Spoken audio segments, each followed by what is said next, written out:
നമസ്കാരം. സിന്ധു നദീജല കരാർ റദ്ദാക്കാനുള്ള തീരുമാനം കേന്ദ്ര സർക്കാർ എങ്ങനെ നടപ്പാക്കും? വെറും പ്രതീകാത്മക നടപടി മാത്രമാണോ അത്? അല്ല എന്നുള്ളതാണ് ഏറ്റവും ഒടുവിൽ ആഭ്യന്തരമന്ത്രി അമിത് ഷായുടെ അധ്യക്ഷതയിൽ ചേർന്ന നിർണായക യോഗ തീരുമാനങ്ങൾ വ്യക്തമാക്കുന്നത്. 1960 സിന്ധു നദീജല കരാർ മരവിപ്പിച്ചതിനെ തുടർന്ന് പാകിസ്ഥാന് ഒരു തുള്ളി വെള്ളം പോലും കൊടുക്കേണ്ടെന്ന ശക്തമായ നിലപാടാണ് മോദി സർക്കാർ സ്വീകരിച്ചിരിക്കുന്നത്. അമിത് ഷാ വിളിച്ചു ചേർത്ത യോഗത്തിൽ ഇതിനായി മാർഗരേഖ തയ്യാറാക്കി 3 വഴികളാണ് ആലോചിച്ചത്. ഒരു തുള്ളി വെള്ളം പാകിസ്ഥാനിലേക്ക് ഒഴുക്കാത്ത വിധത്തിൽ ഹ്രസ്വകാല, ഇടക്കാല, ദീർഘകാല നടപടികളാണ് തയ്യാറാക്കുന്നതെന്ന് കേന്ദ്ര ജൽശക്തി മന്ത്രി CR പാട്ടീൽ അറിയിച്ചു. വിദേശകാര്യമന്ത്രി S ജയശങ്കറും ഉന്നതതല യോഗത്തിൽ പങ്കെടുത്തു. പാകിസ്ഥാനിലേക്ക് വെള്ളം ഒഴുകുന്നത് തടയാനുള്ള തീരുമാനത്തിൽ ഉറച്ചു നിൽക്കും. കരാർ മരവിപ്പിക്കുന്നത് മധ്യസ്ഥത വഹിച്ച ലോകബാങ്കിനെ അറിയിക്കും. കരാറിൽ പരാമർശിക്കുന്ന നദികളിലെ അണക്കെട്ടുകളിലെ സംഭരണശേഷി ഉയർത്താനും യോഗത്തിൽ തീരുമാനമായി. ഇതിന്റെ ഭാഗമായി നദികളിലെ ചെളി നീക്കും. കരാർ മരവിപ്പിച്ച ഔദ്യോഗിക വിജ്ഞാപനം കഴിഞ്ഞ ദിവസം തന്നെ ഇന്ത്യ ഔദ്യോഗികമായി പാകിസ്ഥാന് കൈമാറി. ജലവിഭവ സെക്രട്ടറി ദേബശ്രീ മുഖർജിയാണ് പാകിസ്ഥാൻ ജലവിഭവ സെക്രട്ടറി സയ്യിദ് അലി മുർത്താസയെ വിവരം അറിയിച്ചത്. അതേസമയം നദികളുടെ കുറുകെയുള്ള അണക്കെട്ടുകൾ ഉപയോഗിച്ച് ജലത്തിന്റെ ഒഴുക്ക് തടഞ്ഞാൽ ശക്തമായ തിരിച്ചടി ഉണ്ടാകുമെന്ന് കഴിഞ്ഞ ദിവസം പാകിസ്ഥാൻ മുന്നറിയിപ്പ് നൽകിയിരുന്നു. കരാർ മരവിപ്പിച്ചതോടെ ഇന്ത്യക്ക് ഇനി പാകിസ്ഥാനുമായി ആലോചിക്കാതെ നദികളിൽ അണക്കെട്ടുകൾ കെട്ടാം. ജമ്മു കാശ്മീരിനെ ലക്ഷ്യം വെച്ച് അതിർത്തി കടന്നുള്ള പാകിസ്ഥാന്റെ തീവ്രവാദ പ്രവർത്തനം സിന്ധു നദീജല കരാർ പ്രകാരമുള്ള ഇന്ത്യയുടെ അവകാശങ്ങളെ ഹനിക്കുന്നതായി ജലവിഭവ സെക്രട്ടറി ദേബശ്രീ മുഖർജി എഴുതിയ കത്തിൽ വ്യക്തമാക്കിയിരുന്നു. വെള്ളം തടയാൻ കിഷൻ ഗംഗ ജലവൈദ്യുത പദ്ധതിയാണ് ഇന്ത്യ ലക്ഷ്യമിടുന്നതെന്ന് പാക് സാമൂഹ്യ മാധ്യമങ്ങൾ വഴി വലിയ തോതിൽ പ്രചാരണം നടക്കുന്നുണ്ട്.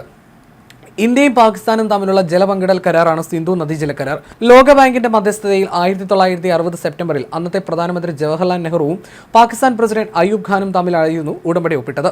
9 വർഷത്തോളം നീണ്ടുനിന്ന ചർച്ചകൾക്കൊടുവിലാണ് കരാർ യാഥാർത്ഥ്യമായത്.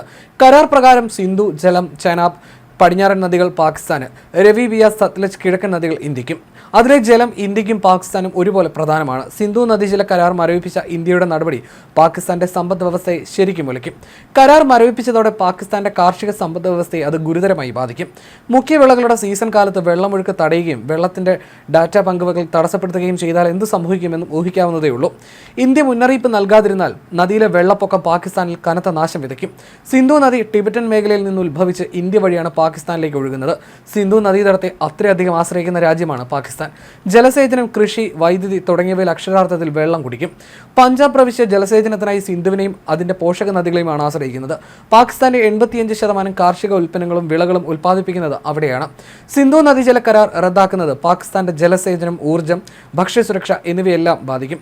രാജ്യത്തിന്റെ സാമൂഹികവും സാമ്പത്തികമായ സ്ഥിരതയെ തന്നെ ചോദ്യം ചെയ്യുന്ന സ്ഥിതിയിലേക്ക് കാര്യങ്ങൾ എത്തിക്കും. പാകിസ്ഥാനിലെ കൃഷി പ്രധാനമായും സിന്ധു നദീതടത്തിലെ ജലത്തെ ആശ്രയിച്ചാണ് നിലനിൽക്കുന്നത്. കരാർ റദ്ദാക്കുന്നതോടെ പടിഞ്ഞാറൻ നദികളിലെ ജലത്തിന്റെ ഒഴുക്ക് ഇന്ത്യക്ക് നിയന്ത്രിക്കാൻ സാധിക്കും. ഗോതമ്പ്, നെല്ല്, പരുത്തി തുടങ്ങിയ പ്രധാന വിളകളുടെ ഉൽപ്പാദനം കുറയുന്നത് രാജ്യത്തിന്റെ ഭക്ഷ്യസുരക്ഷയ്ക്ക് വലിയ ഭീഷണിയാകും. സിന്ധു നദീതടത്തിലെ ജലം ഉപയോഗിച്ച് പാക് നിരവധി ജലവൈദ്യുത പദ്ധതികൾ സ്ഥാപിച്ചിട്ടുണ്ട്. കരാർ റദ്ദാക്കുകയും ജലത്തിന്റെ ഒഴുക്ക് നിയന്ത്രിക്കുകയും ചെയ്താൽ ഈ പദ്ധതികളുടെ പ്രവർത്തനം തടസ്സപ്പെടാൻ സാധ്യതയുണ്ട്. കൃഷി, ജലവൈദ്യുതി തുടങ്ങിയ പ്രധാന മേഖലകൾ തകർച്ചയെ നേരിടുന്നത് പാകിസ്ഥാന്റെ സമ്പദ് വ്യവസ്ഥയെ ഗുരുതരമായി തന്നെ ബാധിക്കും. കാർഷിക ഉൽപ്പാദനം കുറയുന്നത് കയറ്റുമതിയെ പ്രതികൂലമായി ബാധിക്കുകയും വ്യാപാര കമ്മി വർദ്ധിപ്പിക്കുകയും ചെയ്യും. ഇപ്പോൾ തന്നെ പൊളിഞ്ഞു പാപ്പരായി നിൽക്കുന്ന രാജ്യത്തെ അത് കൂടുതൽ തകർക്കുമെന്നാണ് വിലയിരുത്തൽ.